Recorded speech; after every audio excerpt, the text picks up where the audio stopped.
We have an update on Roman Reigns' next WWE title defense. Plus, a WWE star finally makes an in-ring return tonight, and scrapped plans for a released SmackDown star have been revealed. All in the wrestling news right now. A lot about Roman Reigns this week, considering he's not around. No. And it continues today. So he was pulled from Money in the Bank. That was what we last heard. And it was weird because it was like, well, Riddle is set to be his opponent for Money in the Bank. So what gives? Dave Meltzer, Wrestling Observer Radio, writes, July 30th is Roman's next pay-per-view championship match.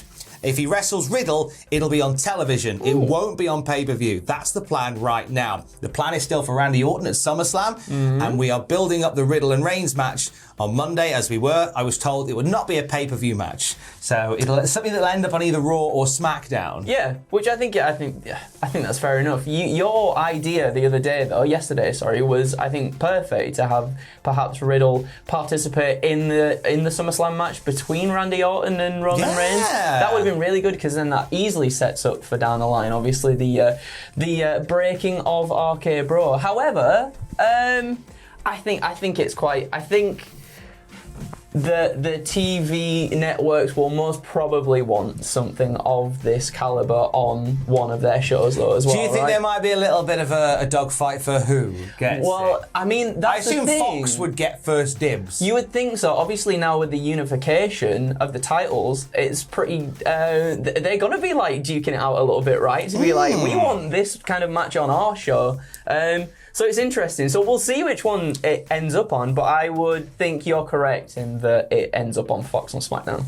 I can probably very much see it on Fox rather than on the Raw. Yeah, me too. Best wishes to Cody Rhodes. An update from Brandy Rhodes, who says the doctor just repaired Cody's pectoral tendon, which was torn completely off the bone. Successful surgery, and he's on the road to recovery now. Woo, good news. Now, 6 to 9 months is normally the projected time. Cody is a fine figure of a gent. I can see him back for the Rumble, as we said yesterday. Absolutely, I can see him back for the Rumble too. I hope with all my heart that he comes back 100% and not like 80% or whatever, and then ends up getting hurt again. Because bless him, we saw at Hell in a Cell that man will push through anything. If it adds to storylines, significance, and things like that, it puts a little bit more stakes into things, as we saw. Yeah. But yes, please, Cody, please come back when you're absolutely ready. Hopefully it is the Royal Rumble, and hopefully we do get that momentous moment where he wins the Royal Rumble and is like, I'm going to WrestleMania. I hope he says it like that. He says that all the time, Tom. All the time. It'll be great when we finally see Cody come back. Who are we finally seeing get back in the ring tonight, Andrew? We're seeing Lacey Evans back in the ring tonight, Tom. So Lacey Evans is going to be in action on Friday Night SmackDown, facing Xia Li in a Money in the Bank qualifying match.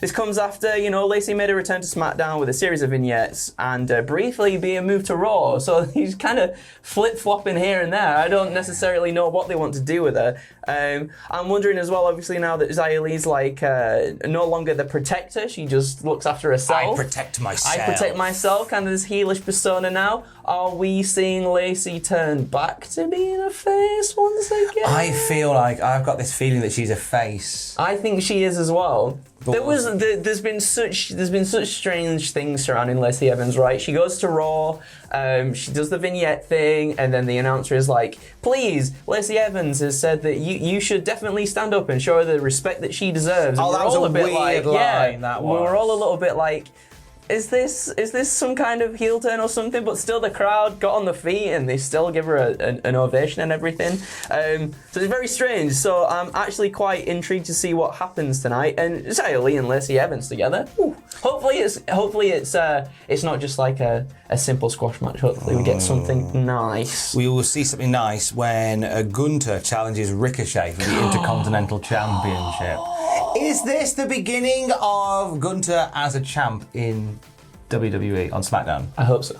Yeah. I very much hope so. I think he'll be a fantastic... If we talk about putting prestige back on titles and whatnot, I think... And if it's booked right as well, because it doesn't just always come down to the superstar, it's definitely about the booking too. If Gunther has that and goes on an absolute tear of a championship, no one can take it from him and whatnot and this and that, that could be the thing. That could be the thing that puts all this prestige back in the belt, especially a belt like the Intercontinental Championship. It very well could be. We'll keep an eye on that. And also Drew and Sheamus in a men's Money in the Bank qualifier tonight as well. Those two have great history. They do. They'll have a banger tonight. They will. And banger. I'll tell you who else will have a banger. Next weekend, Moose and Sami Callihan. Ooh. Last night on Impact, they had themselves a big old brawl that ended up with Sami poking Moose in the eye and locking him in a room, and they've decided, the powers be at Impact, to give them a Monsters Ball match. Oh, not an eye for an eye match? Sadly, not an eye for an eye match. Come on now. That writes itself. That does, doesn't it? It pokes him in the eye. I don't know whether you're old enough to remember. Of course, you're probably old enough to remember. I don't know whether you were following at that time the sort of the impetus of the Monsters Ball in NWA TNA. I looked this up, and because I started watching TNA a little bit later on down the line, and I kind of completely sort of missed out on this. Either I just didn't see matches involving this stipulation or whatnot, but I looked it up today. I was like, what's going on here? And it sounds like a whale of a time, Tom. Now, historically, it was and is, because it's basically a hardcore match. Yeah, yeah. But in the original version of NWA/NWA TNA, they would do it where the competitors would have to be locked in a room for 24 hours with no food and water. That was the thing they did, and then they just go, let them loose. So they'd be monsters fighting. And you know what? I am at my most aggressive when I'm hungry and tired. So I think I would just tear everybody's head off in a Monsters Ball match. I could just imagine, like, they let the doors out and they're just like, where's the water? That'd be it. Storming off to the bathroom to like down a lot of water, mouth around the tap. Yeah, that'd be more accurate. My Monsters Ball. Just meet my face under a tap, going, call Deliveroo. Do you know what? I like this though, because obviously they've been bringing back stuff like the King and Queen of the Mountain stipulations and whatnot as well. It's kind of nice that they don't. It's kind of nice they don't just push those things to one side and say never again. We'll talk more about this next week, because I've got a little video planned about Slammiversary. Ooh. Because they're very much, whereas before they would always focus on sort of the future and like debuts and stuff. With this one, they're very much rolling back the years. That's nice. With Impact and TNA. So there's lots of good stuff that could potentially happen. We'll talk about it next week properly. One thing that we do know will happen is that the Digital Media Championship will be defended. I hate that name so much. I just hate digital media. That sounds like something that somebody who works in an office came up with. It actually does. It sounds like someone in one of the companies next door. It sounds like it could go in their title perfectly. Exactly, it does. So the Digital Media Championship was held by Matt Cardona, and he lost to Rich Swann at a Wrestling Revolver show. And then went, no, I've not lost it. You know, in the same way that when you're playing like Wars as a kid, and your mate goes bang bang, you go, you missed, didn't get me. Did a Neo. Did a Neo from off of the Matrix. But Cardona's just gone, no, I didn't lose the title, shut up. Then he got injured, and now he's handed the title to Brian Myers. Oh, that's nice. That's nice of him, I like that. Best mates. A major switching of the titles, and so Brian Myers is going to defend it against Rich Swann at Slammiversary. That's cool. To determine an undisputed champion. Who do you think is going to come out of this one?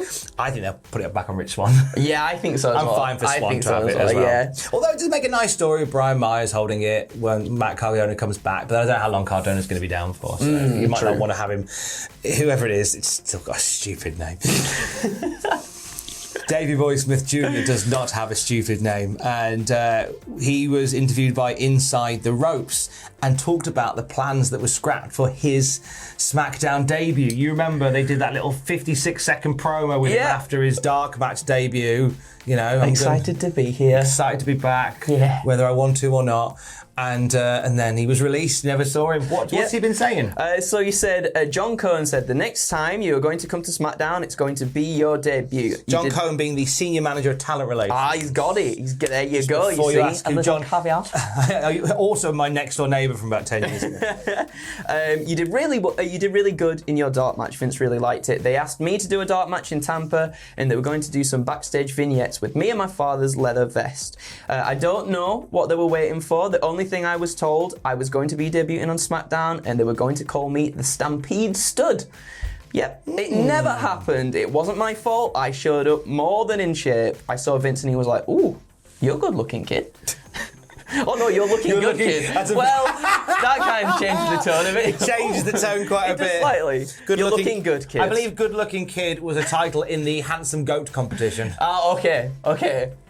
Yes. He says that the big issue that he had was he got a really bad case of COVID-19. Yeah. Not long after that dark match, and he said it kind of feels like he sort of fell through the cracks a little bit with him. He said, "I've got forgotten about. I came to TV 1 or 2 times. I was waiting to come back, and then they called to release me. So we never really saw him again." Oh, the Stampede stud, eh? The Stampede stud. Maybe it's for the best. It's weird how it's a name that seems like quite rich and rooted in heritage. Yes. For a company that doesn't necessarily always lean back that way and always look forward. And I guess I wonder if that's the thing that maybe makes it stick out, at least for me right now. Because maybe back in like the 80s or the 90s, that would have fit in perfectly, right? With sort of WWE's vision of stuff. But now that kind of does seem a little bit sort of out of left field almost if they did do that. But yeah, I think the stuff that he is doing now is much more suited to him. You can see said stuff tomorrow at NWA Always Ready. He and Doug Williams, the Commonwealth Connection, challenging La Rebellion for the NWA World Tag Team titles. He's doing some good stuff at the moment. I'll tell you who else is doing good stuff at the moment. The team of people we've got next door. Oh my. Working on... It looks amazing. Oh. That's all I'm going to say. It looks amazing. We are in Triple Jump Studio once again because final preparations are taking place for Hell in a Smell 5. They've taken over an entire room in our studios, so you can watch Adam Pachiti's misery for the filthy 5th time on YouTube on Sunday, and you'll be able to interact and make his life even worse. Oh, yes. I'm not one to encourage you to do that. But do it. YouTube.com/Cultaholic/live on Sunday. Adam Pachiti presents and resents Hell in a Smell 5. And we will be back later with more news. And you can get the latest at Cultaholic.com. Kiss, keys. Love you, bye.